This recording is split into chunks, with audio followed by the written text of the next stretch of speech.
You know, for over 100 years, two of the world's biggest nations have shared a lot more than just a continent. They've managed to build one of the most stable, most prosperous friendships in modern history. And it's a story that's not really defined by walls or weapons, but by a century-long journey of trust, cooperation, and really a shared identity. And really, you can boil it all down to one incredible number: 8,891 kilometers. Now, this isn't just the world's longest border. It's the longest undefended border on the entire planet. Just think about that for a second. No armies, no major fortifications, just a line on a map that stands for this deep, foundational mutual respect. So how in the world did this happen? I mean, in a world that's so often about conflict, how did these two neighbors build a bond so strong they don't even feel the need to guard their own front door? Well, the answer, it's a story that was forged in crisis and then really cemented in peace. So the story of this modern alliance, it actually starts somewhere you might not expect, on the battlefields of the 20th century. Before the World Wars, the relationship was, still figuring itself out. But when the world was thrown into these massive conflicts, they found out that the values they shared were way more powerful than any of their differences. Okay, so it really kicked off in World War I, where their soldiers fought shoulder to shoulder in the trenches of Europe. But the real turning point, the pivotal moment, came in 1940. With the world on the brink, they signed something called the Ogdensburg Agreement, creating a permanent defense partnership. By the time World War II rolled around and they were fighting as allies, their bond wasn't just helpful anymore, it was absolutely essential for survival. And that was the Ogdensburg Agreement. And look, you really can't overstate how huge this was. This single document took what was basically an informal friendship and turned it into this ironclad, permanent defense pact. For the very first time in history, these two nations officially promised to defend the entire continent of North America together. All right, so after World War II, the whole game changed. The threat wasn't armies on a battlefield anymore.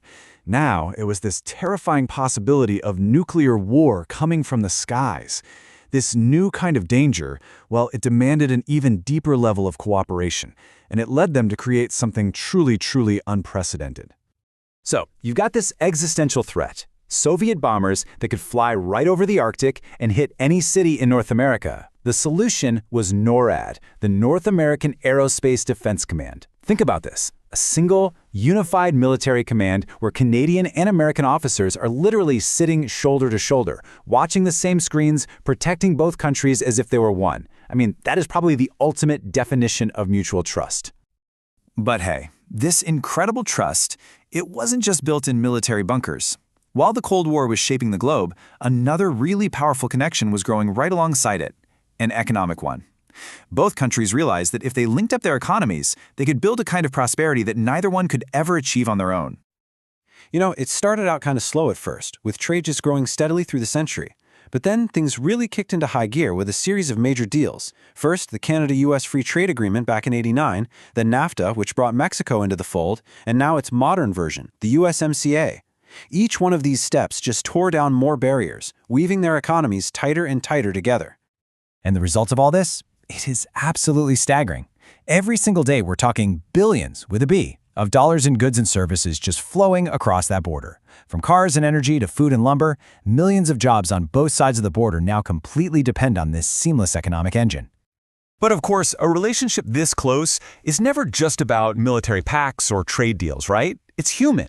The US-Canada story is built on shared culture, family ties, and yeah, like any family, the occasional disagreement. And it's that complexity, that messiness, that actually makes the bond so strong. I mean, just think about the cultural ties. They're everywhere. We watch Canadian actors in Hollywood movies. They follow teams in our sports leagues. There's this constant, easy flow of people, of art, of ideas that just kind of blurs the line between the two cultures. And that creates millions of personal friendships and family connections. But let's be real, it's not always perfect. As close as they are, they're also economic competitors, and the relationship has definitely been tested by some very real disagreements over things like softwood lumber, or fishing rights, or energy pipelines, and sometimes they've taken completely different paths on the world stage. These aren't small things, they're serious points of friction. But this is what makes the whole relationship so special. It's not that they don't have problems. It's the absolute commitment to how they solve them. Every single dispute, no matter how intense it got, has been settled through talking, through negotiation. never with threats, and absolutely never with force. And that right there brings us full circle, back to where we started. That long, quiet border isn't some accident of geography. It's the physical proof of a century of deliberate choices. The choice to cooperate in war, to integrate in peacetime, and to always, always talk through their disagreements. So when you think about it, the shared shield of NORAD, the economic powerhouse of free trade, and this culture of just peacefully solving problems, those are the pillars holding up that border. It's the final product of 100 years of hard work and, above all, unwavering mutual trust. You know, in a world that feels like it's building more and more walls, this relationship really stands out. It's a friendship built on trust, not on barriers. It proves that it is possible for two countries to share a continent in peace and prosperity. Which leaves us with a pretty big question, right? Could this be a model for the rest of the world?